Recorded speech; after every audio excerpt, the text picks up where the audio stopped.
Good morning, students.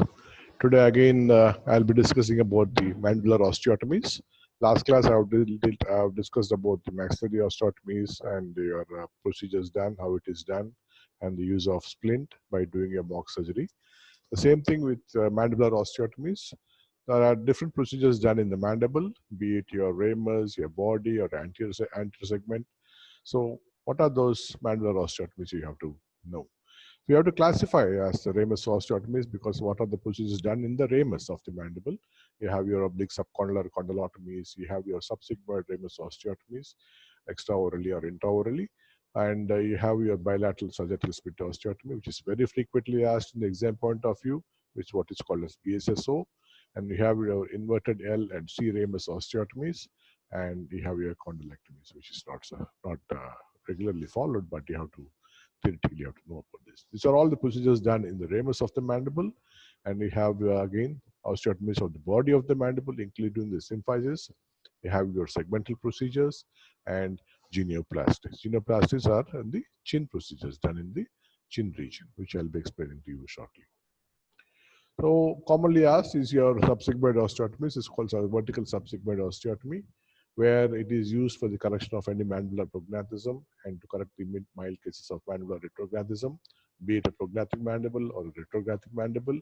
We can try to bring the mandible forward anteriorly or posteriorly based upon the requirement of the patient. And this is usually done by an extraoral method, commonly extraoral method. And this was described by Cardwell and Letterman in 1954, where we have there's an extraoral method, I told you, by making a submandibular incision, expose the lateral surface of the ramus of the mandible completely, and we try to identify the subsigmoid notch on the ramus of the mandible, exposing, that is after stripping your masseter muscle entirely of the lateral surface of the mandible. So expose the whole of the lateral surface of mandible, identify the subsigmoid notch, and we make a cut from the lateral side, from the subsigmoid notch towards the angle of the mandible. This is how it is, as in the picture depicted. We try to expose the lateral surface of the mandible by making a submandibular incision, reflect your flap, identify the masseter muscle attached, make an incision on the identified masseter muscle, strip off the whole thing from the lateral surface of ramus of the mandible, expose the whole of the lateral surface, and go up superiorly till the level of the subsigmoid notch.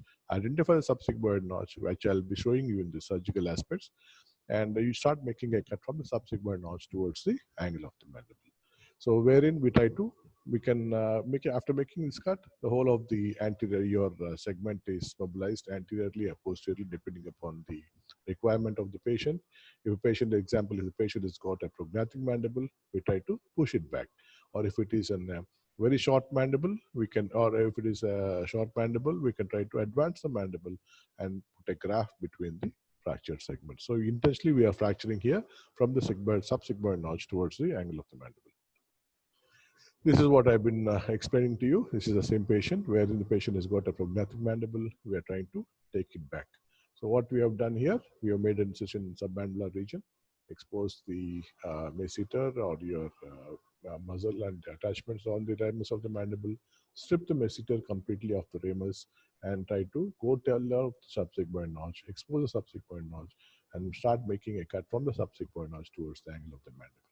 And after doing that, we try to take the mandible behind, and we always try to use a wire instead of plates, and we can always try to get the mandible back behind. Okay, you can see here post-op pictures of the radiograph in the down picture, where we have taken the mandible behind because we had a prognathic mandible of 5 millimeters or 6 millimeters, and we had taken it back by more than 5 to 6 mm and used a wire for fixation of the proximal and the lateral segments, proximal segments. This is what is called as a subsigmoid osteotomy of the mandible. It's an extraoral procedure. We can try to do intraorally also, but that requires a lot of endoscopic instruments, which is expensive, and we try not commonly done. This is done in the college, so wherein we try to do a subsigmoid osteotomy by an extraoral procedure. Again, the same thing done. The same thing done to the patient if she had a prognathic mandible. wherein we try to make a cut from the extraorally region, from the subsigmoid notch towards the lower part of the mandible towards the angle region, and try to bring the mandible behind. So usually the advantage of using this osteotomy technique is if the patient has got a TMJ problem, especially your intelligent temporomandibular joints. So in such cases, combining this procedure will always help the patient in relieving the pain associated with your temporal mandibular joint enteral derangement, so that the patient will land up with free of pain after doing this procedure. It's one of the advised treatment along with your enteral derangement, so that there'll be pressure, the pressure that is created in the joint space is relieved after doing this procedure. And the advantages it can be combined with your prognathic mandible. So it's an orthognathic at the same time your relief of your intelligent pain associated with the TMJ problems. But the problem is the complication being your extraoral scar and the chances of necrosis of the ramus, because as I told you, once we strip the masseter, especially if I go back and show you the picture here, and always we have to identify, because on the medial side you have your neurovascular bundle, right? You have your mandibular, you have your neurovascular bundle, the inferior vessel, inferior nerve and vessel, entering in the mandibular foramen. So while making a cut from the subsigmoid notch towards the lower border, we should not go towards the mandibular foramen, or else that will be a troublesome bleeding while trying to go away. So we have to identify what is called as antilingula. You have your lingula on the medial side, right? So we can see a bulge on the lateral side. It's called as an antilingula. So that has to be identified by, after stripping the masseter, we can see a small bulge on the lateral surface. That is called as antilla. That will exactly depict the mandibular foramen. So try to be away from that. Try to be at least a couple of millimeters away from that, so that you will not go into the foramen while making a cut. And always try to be lateral to that, not towards the foramen. Always be lateral to that, and make a cut from subsigmoid notch towards the lower border, and try to avoid the antilingula, so that you will not have a troublesome bleeding, or else the patient will end up with heavy bleeding of that region, because if you're trying to go into the foramen, you will damage the neurovascular bundle. That is what is been explained. There will be a damage to your neurovascular bundle. Try to avoid that. And usually the proximal segment, as I told you, not to strip, at least you maintain at least 7 to 8 mm of the proximal segment, a small bone there on the lateral side. So the oral patient will end up with necrosis of that segment. So these are the complications associated with your extraoral subsigmoid osteotomy, scar. So we have your intervented L and C osteotomies, like same thing which has been done on the patient, that is extraorally. Instead of making a straight vertical cut down from the subsigmoid notch, we do what is called as an inverted L osteotomy or a C osteotomy, used mostly in the case of retrognathism. Patient has got a retrognathic mandible. We try to bring the mandible forward by doing what is called as an inverted L and a C osteotomy, and putting a graft between the fracture segment, or between the two segments, so that the mandible is anteriorly positioned. So that the patient, if there's a retrographic mandible, we can bring the mandible forward by doing these C osteotomies and try to put a graft between these two. And again, it only it's both extraoral and intraoral procedure. Preferably, we try to do an extraoral procedure, because we can always visualize the whole of the lateral surface of the mandible, and we can try to make a cut properly, avoiding the neurovascular bundle, and try to bring the mandible forward. And to bringing the mandible forward, it will not just retain there. So you put a graft, taking your iliac graft or something like that in between, and try to fix that area, so that the fracture, the mobilized mandible is made it in a stable fixation. This is the explanation of your osteotomy cut, starting from your horizontal. Actually, it's explained by the diagram.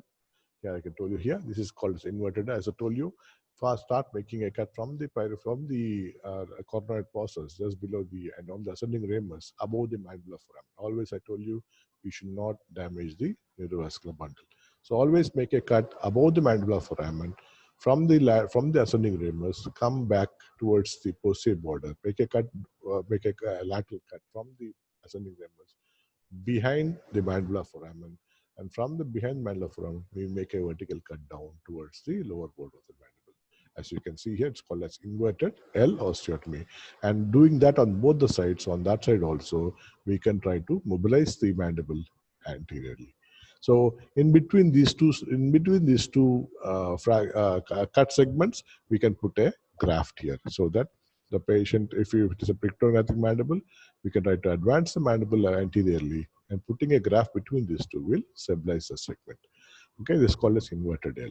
The same thing if it is done in the shape of a C, it is called as a C-shaped osteotomy. As I told you here, we can try to make a cut again as just like inverted L, but if it is curved down towards the anterior region of the mandible, towards the mandibular third molar or second molar, it's called as a C osteotomy. This is again done in the retrographic mandible. And I also always tell you, always put a graft between the anterior pulled segment and the proximal segment, so that the stability is maintained. This is a C osteotomies for retrographic mandible or inverted L osteotomies. Bilateral sagittal split osteotomy. So now I have discussed about your extraoral vertical subsigmoid osteotomy. I have discussed about the inverted L osteotomy, your C-shaped osteotomy. These are all done on the ramus of the mandible. And these are all the extraoral procedures. And the only intraoral procedure is called as a bilateral sagittal split osteotomy. This is very, very frequently asked in the exam point of view, where we try to in the exam, so that you should be able to understand. And this is an purely intraoral procedure. It is not an extraoral procedure. It is an intraoral procedure, where we try to intraorally plan your surgery in such a way that you can try to advance the mandible or push the mandible back, be it retrographic mandible or a prognathic mandible. We can try to bring the mandible anteriorly or posteriorly, and it is through an intraoral mean. So this was first described by Obwegeser in the year 1953.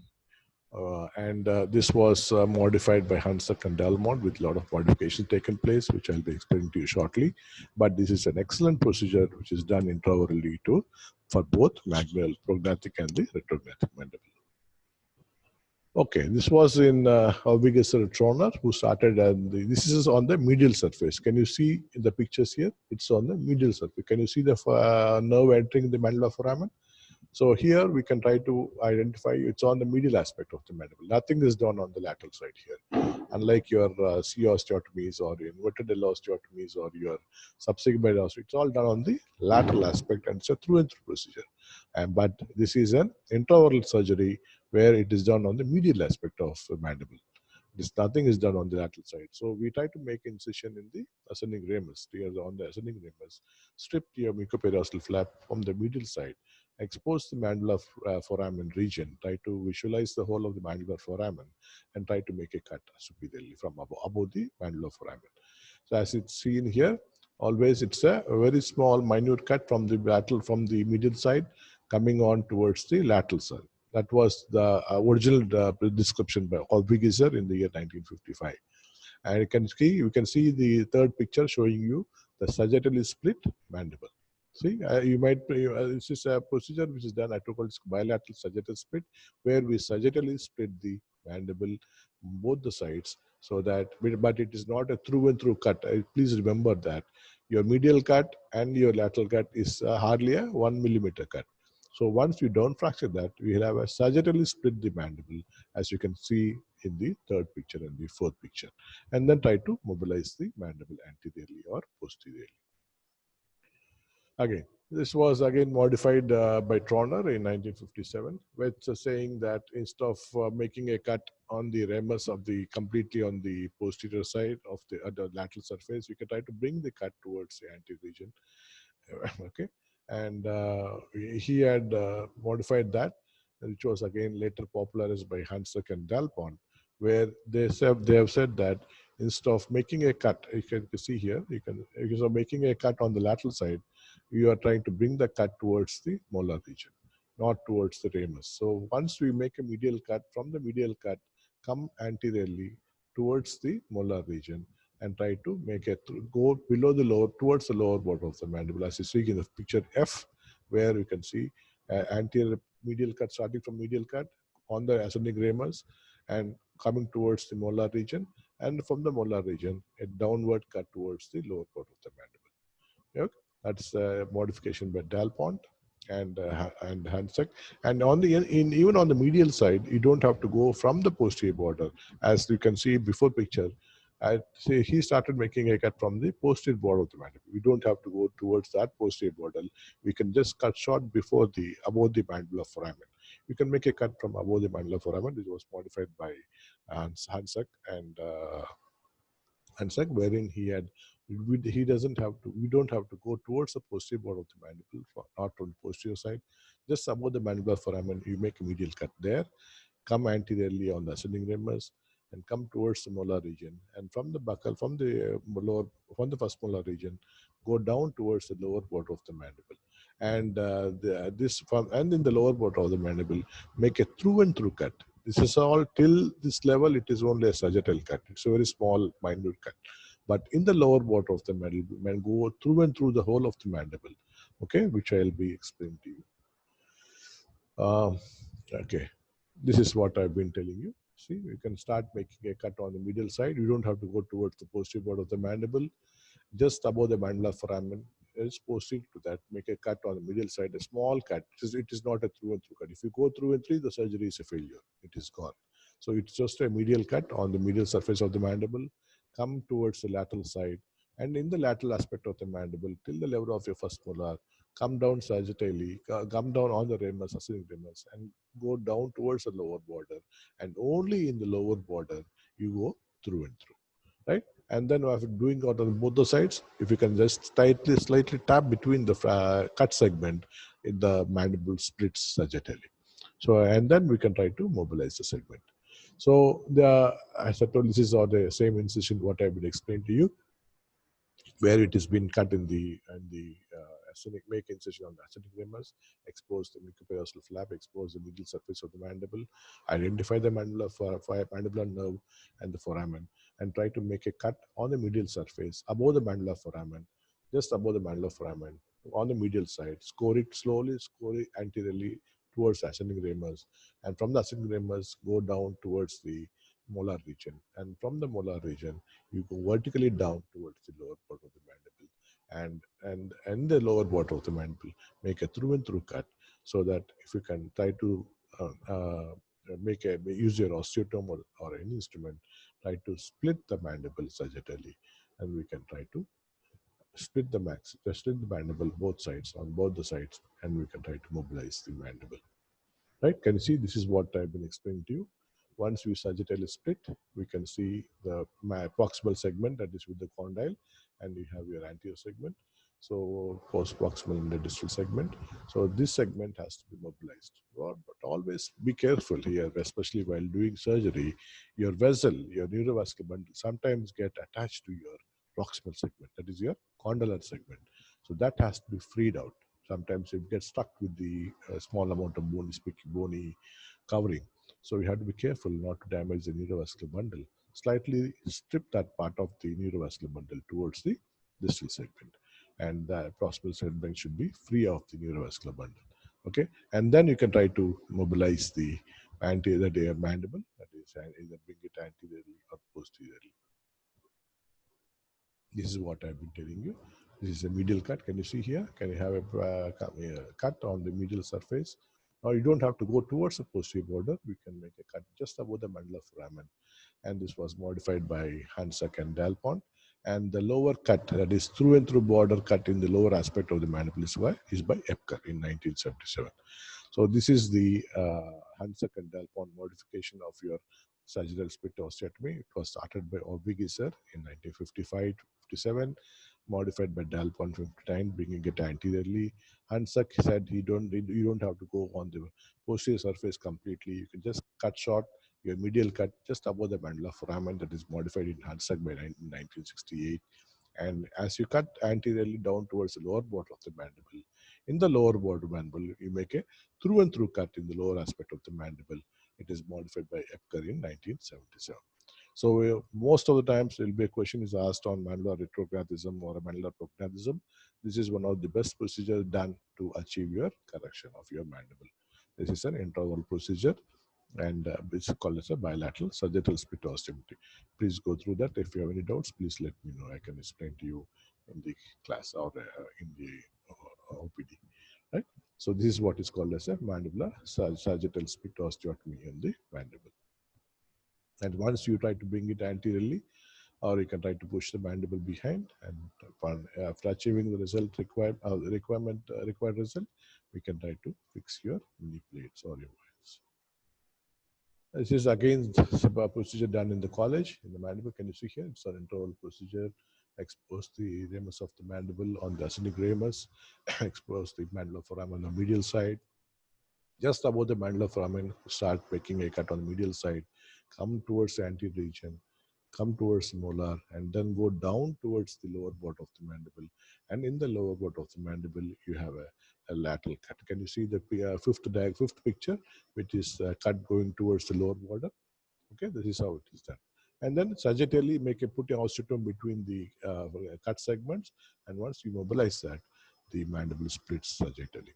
And that can be is just as this way. Then do it on both the sides and try to mobilize the mandible either anteriorly or posteriorly as per your planned surgical procedure. And always fix it up with your plates. Okay, that is how a plate fixation is done if it is anteriorly and posteriorly placed. This is again the second picture showing you the patient sagittal split osteotomy. So there are a few complications coming down with the BSSO. That is, one is I told you always be careful not to damage the neurovascular bundle. Usually sometimes the neurovascular bundle will be attached to the proximal segment, especially the condylar segment. Try to free that vascular bundle from that segment towards the distal segment, because the proximal segment should be free of any neurovascular structures. And always bleeding, you have to be careful not to damage the neurovascular bundle below or anteriorly. And most of the times, if your cut is not proper, the patient will end up with what is called as unfavorable split of the mandible. So you have to be very careful not to use force. You have to sagittally split the mandible. And if you use excessive force, then there might be what is called as a bad split. And if there's a bad split, surgery is done. So you have to be very careful not to use heavy force here and sagittally split the mandible and do not cause bad splits. And again, sometimes patient will end up with necrosis of mandible segment if the blood supply is not adequate. And there'll be some sort of a condylar resorption taking place, because as I told you, once we free the proximal segment, the proximal segment is just the only attachment of the pterygoid area of the condyle region. So there'll be some sort of a condylar pull down. That's called as a condylar sag. So if there is excessive pressure you're trying to push the mandible behind and trying to take it back superiorly, there will be some sort of resorption taking place in the condyle because of causing pressure on the condylar segment. And that can be avoided by approximating the condylar segment properly. And the condylar sag is one of the very complicated thing we have to avoid while trying to positioning the mandibular segment after correction. So sometimes patient will end up with condylar resorption that can be avoided. And you have your malpositioned proximal segment, or sometimes shattering of the ramus in case of a thin mandible. So these are the two procedures. These are two things which has to be avoided, and we have to be careful while doing your surgical procedures. Okay. And I'm rarely done due to fewer indications as body osteotomy. That's about the bilateral sagittal split. Body osteotomy is procedures done in the body of the mandible, that is between the premolars and the molar region. And this is again very rarely done, but can be done for prognathic as well as retrographic, which we have done in the patient. We'll show it to you. And osteotomy done anterior to the mental foramen is called anterior body osteotomy. If you're trying to do osteotomy done posterior to the mental foramen, it's called as posterior body osteotomy. But preferably, we try to avoid this body osteotomy, but sometimes we got to do it as per the patient's requirement. This is called as body osteotomy. If you're making a cut anterior to the mental foramen, it is called anterior body osteotomy. And if you're doing it posterior to the mental foramen, it is called as posterior body osteotomy. And always I told you, while doing a posterior body osteotomy, you have to be careful not to damage the neurovascular bundle. Anterior to it, you will be aware because it will be you are free of your mental foramen. But posterior body osteotomy, we have to be careful not to damage the neurovascular bundle. And we can try to avoid that by making a cut superiorly and inferiorly and in only in that attachment attached to the segment you have here now, we have to be very delicate to cut the bone there and try to free the nerve from that area and try to mobilize it.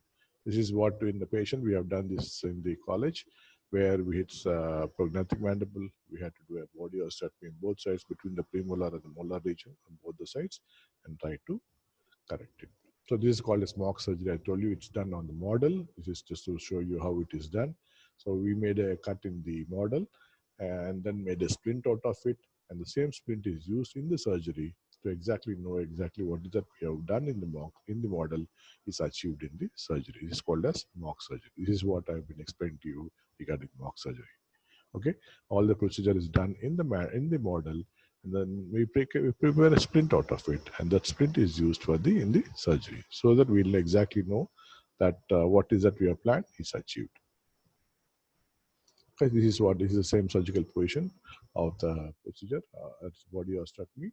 As I told you, we make a cut in the premolar region, bring it anteriorly to prevent the foramen and anterior foramen, which is mental foramen, and make a cut anterior to it and try to bring the mandible behind or forward. See, this is what is the post-op picture showing you the fixed segments, the mini plates.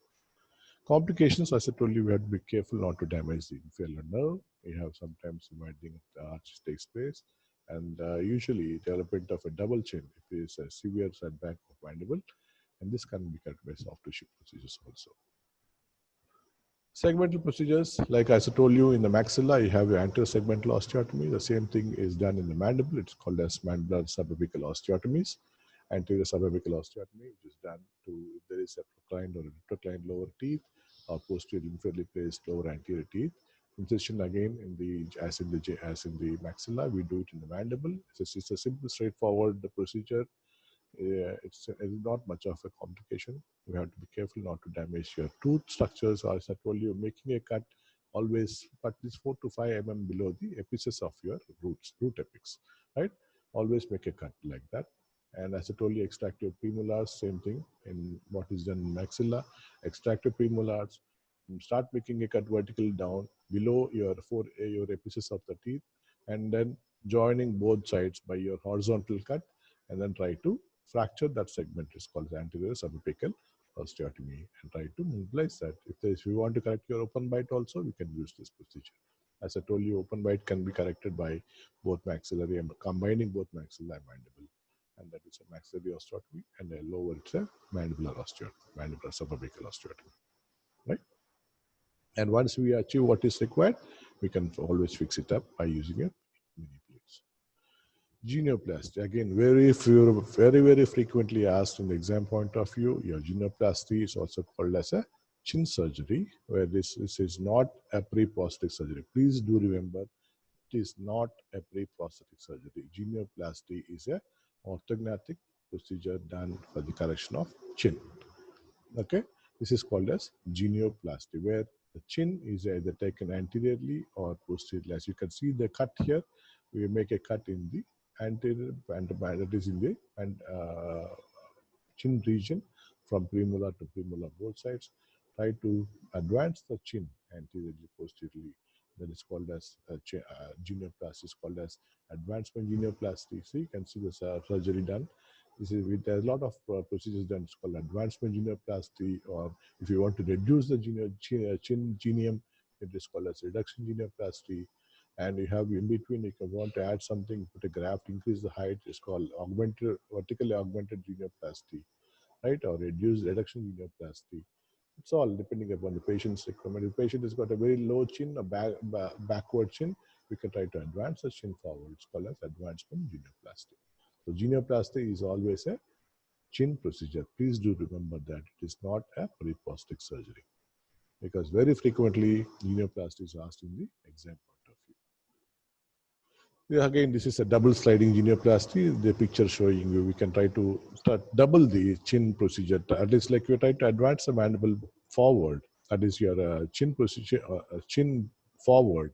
We can always try to do what is called as double sliding genioplasty, but not very commonly done. But if you want, we can go ahead with that. As I told you, if there is a prognathic chin, or if it's a very prominent chin, we can reduce it by what is called as a reduction genioplasty, where we remove the excess bone between the chin segments and try to take it back. That is called as a reduction genioplasty, or if you want to bring it forward, you can bring it. It's called as augmentation genioplasty. This is a reduction genioplasty. Right, I told you these are the augmentation or reduction procedures, and this is a horizontal augmentation or vertical augmentation, or you have a horizontal reduction and a vertical reduction to reduce the length of the chin. If you want to reduce the projection of the protrude chin, it's called horizontal reduction. But if you want to increase the length of the chin or to improve the prominence of the chin, we try to what is called as horizontal augmentation and a vertical augmentation. Complications associated with this procedure, as I told you, we have your mental nerve injury, you have malunion, non-union, you have your lip drop, chin ptosis, bone irregularities, and step-type deformities. Because usually you have your traction of your soft tissue there, you have mental nerve there, we try to damage the mental nerve, not to cut through the mental nerve, avoid the mental nerve. And if there is no proper bony contact, the patient will end up with malunion or non-union of the chin segments. So you have to be careful and have a bony contact there and try to stabilize it by your plate fixation. Sometimes patients, some small minor complications like chin ptosis or lip drops are there, but that can be corrected. So you have to be careful while planning your surgery. Cole's procedure. Again, this is again a question is asked in the exam point of view. What is Cole's procedure? It is just the correction of your open bite, wherein we try to do a mandibular subapical osteotomy and taking a small portion from the genioplasty. A lower border is removed from the chin region and try to wedge it between the fractured cut segments and try to close the anterior open bite. I think I'll show you the picture. Yeah, you can see here, wherein you try to do a mandibular subapical osteotomy, and that is rotated superiorly to close the anterior open bite, and a small amount of chin bone that is from the lower border. By doing a genioplasty, we can try to take that bone and put it between the cut segments so that the stability is maintained or the bony contact is maintained, and that can be used and the cut can be fixed with that. This is called as a Cole's procedure. It's again one of the few short notes which can, if at all, if they ask you what is Cole's procedure, it's a combination of anterior mandibular subapical osteotomy and your chin. That is your genioplasty. We try to use that. And always associated with soft tissue, always if you're trying to bring the mandible or maxilla superiorly, inferiorly, anteriorly, there will be some sort of soft tissue changes taking place. It is usually in the ratio of 1:1. Because if you're taking the mandible by 1 millimeters anteriorly, you have soft tissue which is 1 millimeter. So it's like 1:1 ratio, and always try to be careful. And as I told you, the nasal tips gets advanced and elevated if you're trying to do osteotomies by advancing the maxilla, and its labial angle is decreased, lower lip may be shortened, and slightly inverted parallel hollowness. And as I told you, widening of LR base, which can be prevented by what is called as a LR cinch procedures. And there'll be some sort of thinning and stretching of the lip, upper lip, along with the shortening. And that can be reduced by doing what is called as a VY closure. While suturing after the soft tissues, we do what is called a VY closure, so that the lip of the length of the lip is augmented, and patient will have a normal proper lip. Or a patient sometimes will end up with a short lip that can be increased by doing what is called as a VY closure of your lip. This is again, we have done a post-op picture of by doing a sliding genioplasty. The patient has got you can see, and the pre-op picture, patient has got the chin which has been pushed to one side. So that can be brought back to the straight line by doing what is called as a sliding genioplasty. These are the for the postgraduates for the Tenon Mortise modification. That is to prevent the relapse of the advanced segment. We do what is called as a Tenon Mortise modification by using what is called as a U-shaped genioplasty, wherein the preventing of relapse, as I told you, we try to bring in the chin region anteriorly. We can try to do this modification as an inverted, almost like a U-shaped one, so that there'll be proper bony contact and the chin does not get relapsed behind, but it is for the postgraduate and Mortise modification. And you have your propeller genioplasty, different genioplasties. You have your propeller genioplasty, that's a fan shaped, right? Zigzag genioplasty. And okay, yeah, and that's almost you just have to know the different types of genioplasties. Like you have your propeller genioplasty, your Tenon Mortise modification, you have the zigzag. It's all the same. And the main thing is to bring the chin forward anteriorly or posteriorly, and that is called as augmentation genioplasty and reduction genioplasty. Thank you. If you have any doubts, please come and ask me in the department. I can, if you have any doubts, you please come back and share. Right? And that's about your orthognathic procedures, which has been explained to you in detail about all the mandibular and the axillary procedures. It is about if you really want to see the case, that will be a better option. But anyway, if you have any doubts, please let me know. Thank you.